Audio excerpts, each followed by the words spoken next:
आपने अक्सर सोसाइटी में देखा होगा, जब किसी के घर में कोई बेबी पैदा होता है तो डेफिनेटली उसके खाला, मामू, चाचू, कोई ताया, कोई फूफो पैसे देते हैं उस बच्चे को।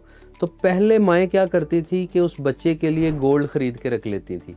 कहीं न कहीं ऐसी जगह पे इन्वेस्टमेंट करती थी जो उसके फ्यूचर में काम आ सके। लेकिन अब गोल्ड की प्राइसेज़ इतनी अप हो चुकी हैं कि वो ख़रीदना तो दूर की बात, उसे हाथ लगाना ही मुश्किल हो गया। तो अब माएँ क्या करती हैं कि अब उस बच्चे के पैसों के गोल्ड ख़रीदने की बजाय पिज़्ज़ाज़ ऑर्डर किए जाते हैं और वो पैसे ज़ाया हो जाते हैं।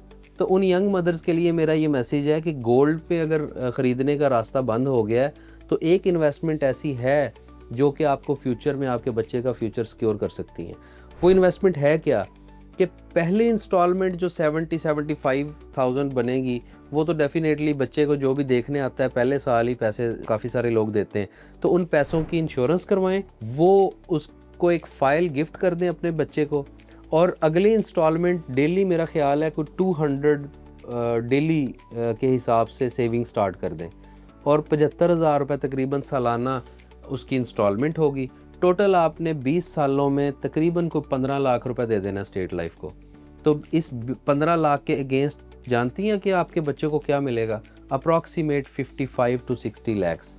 अब ये 60 लाख रुपया जब आपके पास उस टाइम होगा, बच्चे की आइडियल एज होगी 20 ईयर्स। 20 साल की एज में जिसके बच्चे के नाम का 55-60 लाख रुपया उसकी माँ के हाथ में हो, तो वो ये नहीं सोचेगी कि बेटा आपने इस यूनिवर्सिटी में एडमिशन नहीं लेना क्योंकि इसकी फ़ीसेस जो हैं वो हमारी पहुंच से बाहर हैं। जब 55-60 लाख रुपया किसी माँ के पास हो तो वो ये कहेगी कि बेटा जिस यूनिवर्सिटी में एडमिशन लेना है आप लो, मैं आपकी फ़ीस मैनेज कर लूँगी।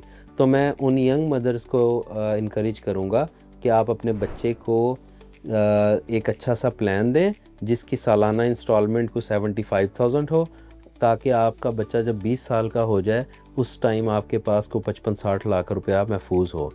तो इस काम में देर मत कीजिए, अभी मेरा नंबर मिलाइए या फिर किसी भी स्टेट लाइफ के करीबी दफ्तर तशरीफ़ ले जाएं और अपने बच्चे के लिए अच्छा सा प्लान लें। Thank you.